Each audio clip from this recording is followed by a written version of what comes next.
আপনি কি জানেন একটি প্রাইভেট কার ইঞ্জিনের হেড কিভাবে খুলতে হয়, কিভাবে খুলতে হয়?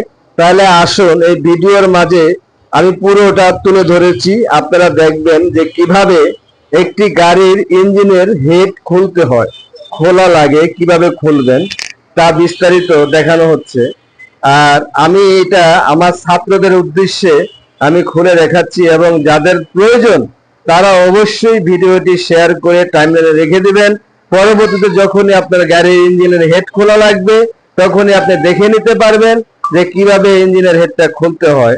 তো আমি নিজেই এই গাড়ির ইঞ্জিন নামিয়ে কাজ করিয়ে উঠাই, আর আমার ড্রাইভিং শিক্ষার্থী যে ছাত্রছাত্রীরা আছে তাদেরকে আমি দেখাই যে কিভাবে ইঞ্জিনের ভিতরে কোন কোন যন্ত্রাংশগুলো থাকে, একটি হেড কি কি যন্ত্রাংশ দিয়ে গঠিত, এই সকল বিস্তারিত আমি আমার স্টুডেন্টদেরকে আমি দেখিয়ে যাই এবং শিখিয়ে যাই, এবং তাদেরকে হাতে কলমে লেখাই যে দেখেন আপনারা আজকে হয়তো অন্যের চাকরি করবেন বা অন্যের করবেন, আপনার জানা দরকার। ধন্যবাদ, সকলে ভালো থাকবেন।